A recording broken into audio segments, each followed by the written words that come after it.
دعوتی و اصلاحی اور روحانی علاج سے متعلق قرآن و سنت کی روشنی میں مزید ویڈیوز دیکھنے کے لیے ہمارے یوٹیوب چینل عارف محمود سلفی آفیشیل کو سبسکرائب کیجیے۔ نحمده ونصلی علی رسوله الکریم، اما بعد، اعوذ باللہ من الشیطان الرجیم، من حمزه ونفخه ونفثه۔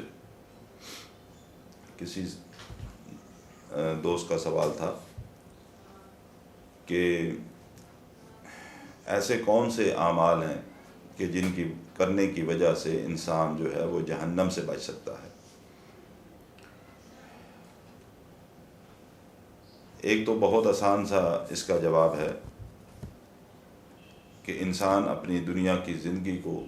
اللہ کے حکم کے مطابق اور اللہ کے نبی صلی اللہ علیہ وسلم کے فرامین کے مطابق بسر کرے تو انشاءاللہ تعالی اللہ تعالیٰ اس کو اپنی رحمت کے ساتھ اپنی جنت کے اندر داخل فرمائیں گے۔ آپ نے چونکہ سوال ایسا کیا ہے کہ جس کے لیے وضاحت کے لیے بہت سا وقت درکار ہے، لہذا میں انتہائی مختصر وقت میں اللہ کی توفیق سے آپ کی اس بات کا جواب دینے کی کوشش کروں گا کہ وہ کون سے اعمال نبی صلی اللہ علیہ وسلم کی پوری حیات طیبہ ہی ہمارے لیے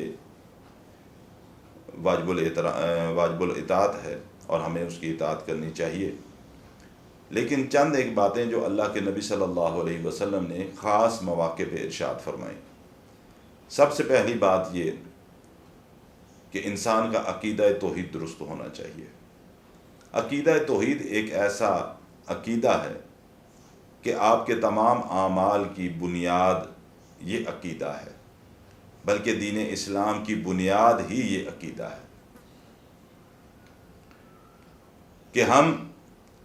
حد الوسع کوشش کر کے اپنے عقیدے کو درست کریں۔ اگر ہمارا عقیدہ توحید درست ہے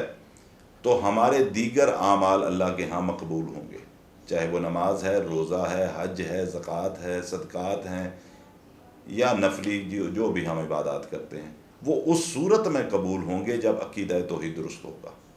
اگر عقیدہ توحید ہی نہ ہو تو پھر اللہ کے ہاں ہمارے اعمال قبول نہیں ہیں۔ عقیدہ بنیاد ہے۔ امام الانبیاء جناب محمد رسول اللہ صلی اللہ علیہ وسلم فرماتے ہیں کہ جو شخص اس بات کی گواہی دے اللہ کے سوا کوئی معبود برحق نہیں، اور یہاں میں ایک بات کی وضاحت کرتا چلوں کہ ہمیں زبان کی اقرار کے ساتھ ساتھ اپنے عمل سے بھی یہ بات ثابت کرنی ہوگی کہ اللہ وحدہ لا شریک ہے، اس کے علاوہ کوئی ایسی ذات نہیں جس کی عبادت کی جائے، یہ ایک اکیلا ہے اور یہی معبود برحق ہے۔ معبود برحق سے کیا مراد ہے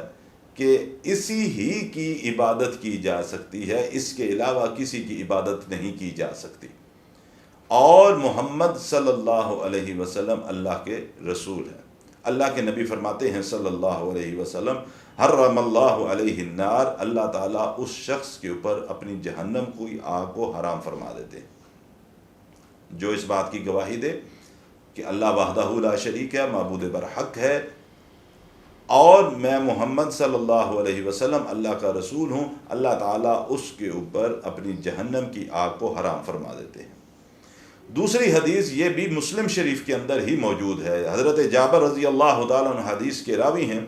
رسول اللہ صلی اللہ علیہ وسلم کے پاس ایک شخص آیا اور آپ سے کہنے لگا کہ یا رسول اللہ صلی اللہ علیہ وسلم، مجھے دو ایسی چیزیں بتائیں جو واجب ہو جاتی ہیں انسان پر۔ اللہ کے نبی صلی اللہ علیہ وسلم نے اس کی بات کو سنا اور آپ صلی اللہ علیہ وسلم نے فرمایا، من مات لا یشرک باللہ شیئا دخل الجنہ، جس شخص کی موت اس حالت کے اندر آئے کہ وہ اللہ کے ساتھ کسی کو شریک نہ ٹھہراتا ہو، اس حالت میں موت آئے کہ وہ اللہ کے ساتھ کسی کو بھی شریک نہ ٹھہراتا ہو، وہ شخص جنت کے اندر داخل ہوگا، جنت واجب ہو جائے گی۔ وَمَن مَّاتَ يُشْرِكُ بِاللَّهِ دَخَلَ النَّارِ، اور جس شخص کی موت اس حالت کے اندر آئے کہ وہ اللہ کے ساتھ شرک کرتا تھا، جہنم واجب ہوگی، وہ جہنم کے آگ کے اندر داخل ہوگا۔ بنیاد عقیدہ اعمال کی قبولیت کے لیے، اور اعمال کی قبولیت کے لیے عقیدہ توحید کا درست ہونا ضروری۔ عقیدہ توحید درست کون سا عقیدہ ہے کہ انسان اللہ کو وحدہ لا شریک سمجھے، معبود برحق سمجھے، اپنی زبان کے اقرار کے ساتھ، اپنے دل کی تصدیق کے ساتھ، اپنے عمل سے بھی یہ بات ثابت کرے کہ وہ وحدہ لا شریک ہے، اس کے علاوہ کوئی بھی عبادت کے لائق ذات نہیں ہے۔ یہ بات یاد رکھیں، زبان سے اقرار، دل کی تصدیق اور اپنے عمل سے بھی ثابت کرنا، اور یہی تینوں چیزیں اس بات کی گواہی بھی دے زبان سے، دل سے، عمل سے کہ محمد صلی اللہ علیہ وسلم اللہ کے رسول ہیں، یہ عقیدہ توحید ہو۔ اور اگر اسی حالت کے اندر موت آ جاتی ہے تو اللہ کے نبی فرماتے ہیں اللہ تعالیٰ اس کو جنت کے اندر داخل فرمائیں گے۔ اور اگر یہ عقیدہ نہ ہوا اور اللہ کے ساتھ شرک والا عقیدہ ہوا، اس کے ساتھ اس کی مخلوق کو شریک ٹھہرانے والا عقیدہ ہوا، نہ دل کی تصدیق نہ زبان کا اقرار، اور اگر زبان کا اقرار ہے بھی، زبان کا اقرار اگر ہے بھی، لیکن جب عمل کی باری آئے تو ہم اللہ کے ساتھ کسی اور کو شریک ٹھہراتے پھریں، تو اس کا مطلب یہ ہے کہ اس نے اللہ کے ساتھ شرک کیا۔ اگر اس حالت کے اندر موت آ گئی، اللہ کے رسول فرماتے ہیں کہ اللہ تعالیٰ اس کو جہنم کے آگ کے اندر داخل کرے گا۔ دوسری بات، اخلاص کے ساتھ، پوری نیت کے ساتھ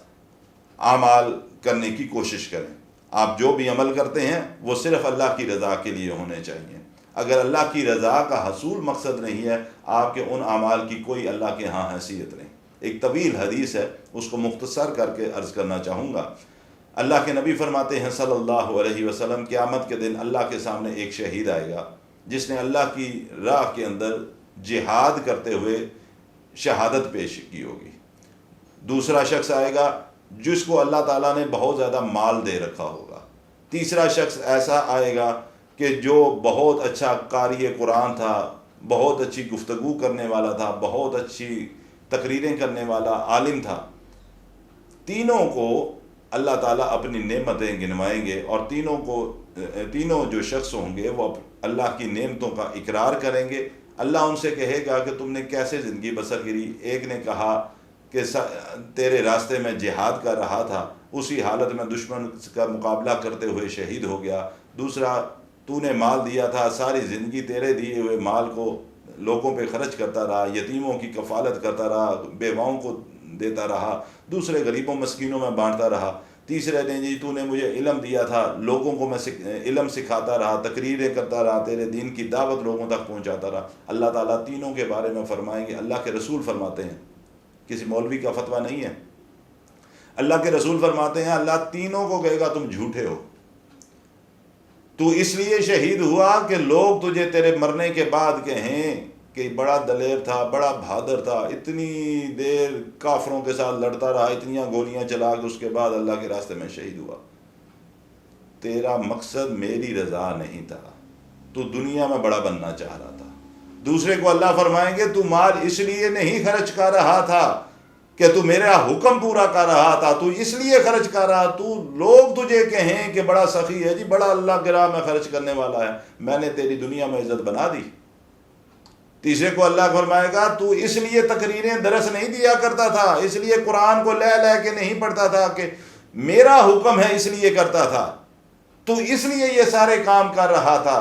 کہ لوگوں میں تیری تعریفیں ہوں، واہ جی واہ بڑا عالم ہے جی، کیا بات ہے، بڑی زبردست تقریر کرتا ہے، بڑا زبردست درس دیتا ہے، ماشاءاللہ، واہ جی واہ، واہ جی واہ، کیا بات ہے، قرآن ایسے پڑھتا ہے جیسے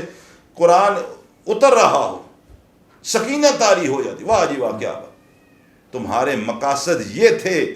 اور یہ چیزیں میں نے تمہیں دنیا کے اندر عطا فرما دی۔ اللہ کے رسول فرماتے ہیں صلی اللہ علیہ وسلم، اللہ تعالیٰ فرشتوں کو حکم دے گا ان تینوں کو گھسیٹ کے جہنم کے اندر پھینک دو۔ عبادات جو بھی کریں، نماز پڑھیں، روزہ رکھیں، حج کریں، زکاتیں دیں، غریبوں کی مدد کریں، یتیموں کی کفالت کریں، جو مرضی کریں، چھوٹے سے چھوٹے آپ بڑے سے بڑا عمل، اگر آپ چاہتے ہیں اللہ تعالیٰ ہمارے اعمال کو قبول کرے، اس کے لیے ضروری ہے کہ آپ کی نیت یہ ہو کہ میں یہ جو کام کر رہا ہوں میں صرف اور صرف اللہ کی رضا کی خاطر کر رہا ہوں۔ میں اس سے اللہ سے اجر کا طلبگار ہوں، اللہ تعالیٰ میرے اس عمل کو قبول کر لے، لوگ بے شک نہ دیکھیں لیکن میرا اللہ تو مجھے دیکھ رہا ہے نا، بس اس تک پہنچنی چاہیے بات۔ اگر اخلاص ہوگا تو یہ سارے اعمال ہمیں اللہ کی جہنم سے بچائیں گے، اگر اخلاص نیت نہ ہوئی، اللہ کی رضا والی نیت نہ ہوئی، تو یہی اعمال ہمیں جہنم کے اندر داخل کر دیں گے۔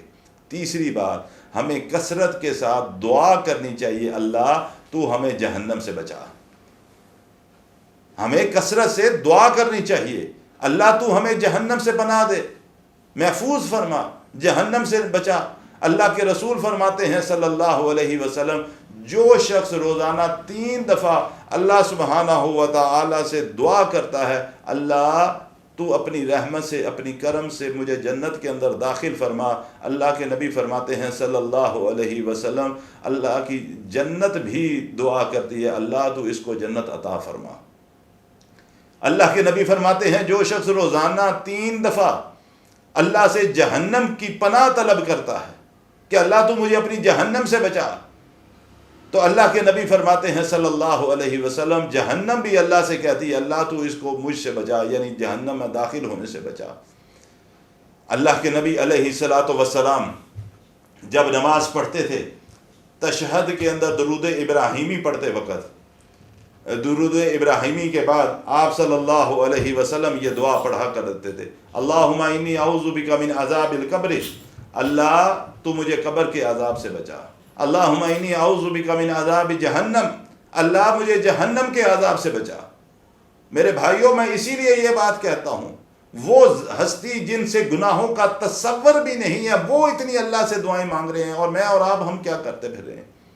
ہم اللہ سے کیوں نہیں دعائیں مانگتے؟ ہمیں دعا مانگتے ہوئے کیوں شرم آتی ہے؟ ہم اللہ کے سامنے ہاتھ اٹھاتے ہوئے کیوں ہچکچاتے ہیں؟ ہم سمجھتے ہیں نماز پوری ہی دعا ہے، ہاتھ اٹھا کے دعا مانگنے کی ضرورت ہی نہیں، ہمیں تو نماز کا ترجمہ ہی نہیں آتا کہ نماز میں اللہ سے ہم مانگ کیا رہے ہیں، ہمیں تو یہ دعائیں نہیں آتی۔ کثرت سے اللہ سے دعائیں مانگا کرو، اللہم انی اعوذ بک من عذاب القبر واعوذ بک من عذاب جہنم، اللہ مجھے قبر کے عذاب سے محفوظ فرما۔ اللہم انی اعوذ بک من عذاب جہنم، اللہ مجھے جہنم کے عذاب سے محفوظ فرما۔ ربنا آتنا فی الدنیا حسنۃ وفی الآخرۃ حسنۃ وقنا عذاب النار، اللہ سے دعائیں مانگنا سیکھو، اللہ کے آگے رونا سیکھو، اللہ کے آگے گڑ گڑانا سیکھو۔ اللہ سے جہنم سے پناہ طلب کیا کرو، جب اللہ سے دعائیں مانگیں گے انشاءاللہ اللہ اپنی رحمت سے ہماری دعاؤں کو ضرور قبول فرمائے گا۔ چوتھی بات، تقوی اختیار کیا کرو، اللہ سے ڈرا کرو۔ تقوی سے مراد یہ ہے کہ اللہ کا ڈر اپنے دلوں کے اندر، اپنے سینے کے اندر محفوظ رکھو۔ پانچویں بات کہ روزہ، جس طرح یہ عاشورے کا روزہ آ رہا ہے، ذوالحجہ کے روزے گزرے ہیں، اسی طرح دوسرے نفلی روزے رکھنے کی کوشش کیا کرو۔ روزہ ایک ایسی عبادت ہے جو انسان کے گناہوں کو معاف کرتی ہے۔ روزہ ایک ایسی عبادت ہے کہ اگر ہم اللہ کی توفیق سے فرضی روزوں کے ساتھ نفلی روزوں کا اہتمام کریں گے، اللہ ہم سے راضی ہوگا، اللہ ہمارے گناہوں کو معاف فرمائے گا، ہمیں اللہ کا قرب حاصل ہوگا، ہم اللہ کے قریب ہو جائیں گے، اللہ ہماری عبادات کو قبول فرمائے گا، ہمیں ہمارے سینوں کے اندر تقوی پیدا ہوگا۔ آخری بات، اللہ کے نبی صلی اللہ علیہ وسلم کے فرمان سے جو ملتی ہے، حبیبہ رضی اللہ تعالیٰ عنہ فرماتی ہیں کہ رسول اللہ صلی اللہ علیہ وسلم نے فرمایا، جو آدمی ظہر کی نماز سے پہلے 4 رکعت پڑھتا ہے اور ظہر کی نماز کے بعد پھر 4 رکعت پڑھتا ہے، اللہ سبحانہ و تعالیٰ اس کے جسم پر جہنم کی آگ کو حرام کر دیتے ہیں۔ بخاری شریف کے اندر یہ حدیث موجود ہے کہ آپ صلی اللہ علیہ وسلم نے فرمایا کہ جو شخص ظہر کی نماز سے پہلے، ظہر کی نماز سے کیا مراد؟ ظہر کی فرض جو رکھتے ہیں 4، اس سے پہلے 4 سنتیں پڑھتا ہے، پھر نماز فرض پڑھنے کے بعد پھر 4 رکھتے ہیں نوافل ادا کرتا ہے، اللہ کے نبی فرماتے ہیں صلی اللہ علیہ وسلم، جو شخص اس بات کا معمول بنائے رکھتا ہے اس پر قائم رہتا ہے، اللہ تعالیٰ اس کے جسم پر جہنم کی آگ کو حرام کر دیتے ہیں۔ اللہ تعالیٰ سے دعا ہے اللہ تعالیٰ مجھے بھی اور آپ کو بھی عمل کی توفیق عطا فرمائے۔